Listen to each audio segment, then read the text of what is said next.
Assalomu alaykum, hurmatli dehqonlar, fermerlar va bugun biz Jamshid akam bilan Qibraga tashrif buyurdik. Xursand qiladigan yangilik bor. Xudo xolasa Jamshid aka bilan aytib o'tamiz uni. Bugun 21-mart Navro'z bayrami. Hamma dehqonlarimizni, fermerlarimizni, butun O'zbekistonni Navro'z bayrami bilan tabriklaymiz. Dehqonchiliklari, bog'bonchiliklari doimo barakali bo'lsin. Endi bizani fermer opa chaqirtirdilar. Chaqirtirganlarida bug'doy ekin maydonini ko'rgani keluvdik. Shu orada qulpinayimni ham ko'rib keting. Lovoni 15 kun oldin sepgandim. Uni holatini ko'rib keting. Zo'r bo'ldi. Barglarni yashnatib, gulga kirgizyordi deb aytganlar uchun hozir kelyapmiz, lekin kirib ko'rsatasiz o'zingizam. Mana parnik maydonini ko'rishinglar mumkin. Parnik emas u, duga qilib, ustidan plyonka yopilgan. Shu ekin maydon hozir qulpini ko'ramiz. Ancha quvonarli holatda.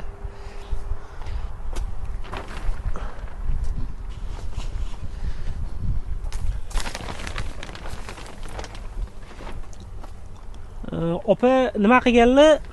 Mana bu sovuq kunlarda, qorli kunlarda buni ustini ochib tashlaganlar. Hozir birinchi buni ekinni tarixi haqida ham gaplashaylik. Ustini ochib tashlaganlar. Qor bosib qolmasligi uchun ochib tashlaganman. Ochib tashlaganlar. O'sha boya aytdilar, o'zingiz ham gaplashdingiz. Qor bosib qolmasligi uchun olib tashladim. Keyin qulpinalarim yomon achinarli holatda deb aytdilar. Keyin sekin keling, bu yoqqa keling. Men sizga hozir ko'rsataman. Eski holati, mana eski holati barglarni sovuq urganda deyaptilar, mana ko'ryapsiz, o'zingiz mayda barg bo'lib qolganda deb aytayaptilar mana. Endi eski tarixida bu. Endi Lowo Goldni sepdim Jamshid dedilar, 15 kun oldin sepdim dedilar. Yangi barglarni chiqarib gullatyapti, mana chaman qilib gullatyapti deb aytayaptilar. Zo'r bo'ldi, ta'siri zo'r bo'ldi deyaptilar. Endi buni nimaga biz o'rtoqlashyapmiz bu ma'lumotlar bilan? Qulpinaychilarimiz ham, qulpinay ekkan dehqonlarimiz ham Lowo Gold mahsulotimizdan olib sepishsa, xudo xolasa ularni ham qulpinayligi shunaqa holatga kelsa ajab emas.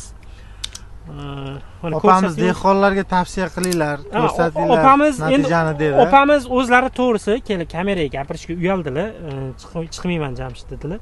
Shuning uchun o'zingizlar ko'rsataveringlar, lekin mana holati yaxshi bo'ldi deb aytdik. Keyin opamizga yana aytdik. Opa, buni qachon sepdingiz? Lowo Golddan keyin shunaqa bo'ldimi? Yolg'on gapirib qolgan bo'lmaymizmi agar o'zimiz maqtab qo'ygan bo'lmaymizmi desa, yo'q, hech qanaqasi yolg'on gapirmagan bo'lasizlar. Haqiqatan Lowoni sepganimdan keyin mana shunaqa darajada o'zgardi dedilar. Qaysi qulpiningizga sepgansiz deb so'rasa, bu mani ekin maydonim dedilar, mana dalam dedilar, qulpinay bor dedilar, sarimsoq, piyoz bor dedilar, piyoz bor dedilar, bug'doy bor dedilar. Sepilmagan maydonim qolmadi, hammasiga sepdim dedilar, lekin birinchi bo'lib mana shunga sepgan ekanlar. Qarang mana holatini, ancha quvonchli. Opa bizdan Lowoni olayotganda aytuvdi qulpinay haqida, qulpinay pashta yo'q hisobda. Yo'q edi deb aytdilar. Daromad olish olmasligim ham ikkilanib turuvdim dedilar. Noma'lum holatda Jamshid bey nima maslahat berasiz deganda Lowo Lowoni ham o'zi to'g'risini aytaman, ikkilanib oluvdilar. Yaxshi ishlaydimi, yangi ekanu, yangi kirib kelgan ekanu deb aytdilar. Endi hozir nima xalq tilida qo'pol qilib aytganda nosvoy dori ham deb aytishyapti. Buni alohida aytib o'tish kerak. Men o'zingiz ko'rsating, ko'p gapirishga hojat yo'q. Faktlarni o'zingiz ko'rsating. Mana ko'rishinglar mumkin. Opamiz juda ham xursand to'g'risi. Qulpinaylar mana yangi barglarni chiqarib, barglar ko'tarilib turibdi. Ko'tarilib, barglari xudo xolasa chiroyli bo'lib, chaman bo'lib turibdi. Chaman bo'lib chiqib turibdi. Xudo xolab nasib qilsa. Mana bular uje g'ora holatiga kelib qolgan mana xudo xolasa. G'ora ham bor uje. Bor. Opamiz xursandchilikdan chaqirtirib, biz ham dalamizni ko'ringlar deganlar uchun keldik, kirdik. Kirdik, xudo xolasa haqiqatan. Yana bitta narsa keling, juda go'zal bir xilda. Azizbek, mana bitta narsani to'g'ri ko'rsating. Mana bu yerda mana eski, hozir bu eskidan qolgan barglar ekan. Undan tashqari mana yulib tashaganlari bor mana. Mana ko'ryapsiz, ayrimlarini hosilligicha yulib tashagan ekanlar hozir. Topsak ko'rsatamiz shuni. Mana Jamshid aka o'zi eski barglar qoraroq bo'lib, rangi boshqacha bo'lib turibdi mana aka. Shunaqa turibdi mana. Mana qoraroq buni. Yam-yashillar o'zi yangi o'sib chiqqan barglari. Bo'ylari ham juda yaxshi o'sib, ancha o'tgan. Bo'ylari o'sib, yonboshlari ham yaxshi mana rivojlanishni boshladi deb. 'Opamiz aytyapti, xudo xolasa xursand mahsulotimizdan. 'Opamiz, xursandchilikdan chaqirtirib, biz ham dalamizni ko'rsatinglar dedi. Juda go'zal bir xilda. Azizbek, mana bitta narsani to'g'ri ko'rsating. Mana ko'ryapsiz, eskidan qolgan barglar ekan. Undan tashqari mana yulib tashaganlari bor mana. Mana ko'ryapsiz, ayrimlarini hosilligicha yulib tashaganlari bor. Shunaqa. Shuni Mana keling, Azizbek. Mana kuzda bir hosillari o'sha qor yog'masdan oldin sal hosili bor edi, plyonka yopganligimda mana shunaqa holatga keluvdi. Bular qotib qolgan edi. Mana shuning uchun yulib olib tashladim deb aytdilar. Yana boshqatdan mana jonlanib ketdi. Mana ro'g'a. Hurmatli dehqonlar, xudo xolasa sizlarga Lovo Gold mahsulotimiz barcha turdagi dehqonchilik mahsulotlaridan, misol uchun poluz ekini, kartoshka, piyoz, sabzi, bug'doy, paxta, barcha turdagi ekinlarga, daraxtlarga, bog'larga sepishni tavsiya qilamiz. Xudo xolasa kimki bizdan Lovo Gold mahsulotini olib sepgan bo'lsa, hammasi ijobiy fikrda bo'lyapti. Xudo xolab nasib qilsa mana ko'rishingiz mumkin. Yaqinroq ko'rsatasiz, mana keling ko'rsating. Mana eski qotib qolgan hosillari.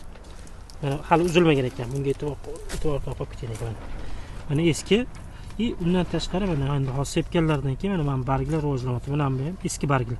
Ular mana yangi barg bo'lib chiqqan barglar mana. Mana endi chiqyapti. Mana hosil qotib qolgan. Mana bu yerda ham hosillar qotib qolgan. So'g'urdi bo'ldi, tamom bo'ldi deb o'ylagandim dedilar mana o'zlari ham. To'g'ri. Jamshid aka, ma'lumotlar uchun rahmat. Opamiz ham biz taklif qilgani uchun rahmatimizni yetkazib qo'yasiz. Xo'p, aytib qo'yamiz. Dehqonlarga, fermerlarga xudo xolasa manfaatli video bo'ldi deb o'ylaymiz. Kanalimizni kuzatib borishda davom etinglar. Obuna bo'lib qo'yinglar. Opamiz sirazi piyozni, sarimsoq piyozni ham ko'rsatib qo'ying. Sarimsoq piyoz maydoniga ham Lovo Gold mahsulotimiz sepgan. Qulpiniga ham yaqinda sepgan ekanlar. 5-6 mana bu qulpiniga ham 5-6 kun sug'orib qo'yibdilar. Sepibdi mana. Beri mana keling Mamitga.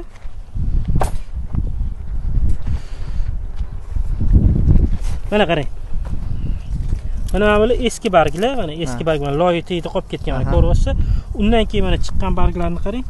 Mana. Undan keyin. Mana shu g'unchaga kelib qolibdi. Xudo xolasa mana bunda 5 kun ichida bunda ham effekt sezilishni boshladi. Sezilarli darajada o'zgarish bo'libdi. Mana bo'y ko'rsatibdi, rost ko'rsatibdi. Piyoz maydoni. Jamshid aka, video uchun rahmat. Hammani Navro'z bayrami bilan tabriklaymiz. Sog' salomat bo'linglar. Sog' bo'linglar, salomat bo'linglar. Dehqonchiliginglar doimo barakali bo'lsin. Bizning maqsadimiz faqat sizlarda dehqonchiliklarga yaxshi mahsulotlar tavsiya qilish. Undan tashqari kerakli, foydali ma'lumotlarni yetkazib turish.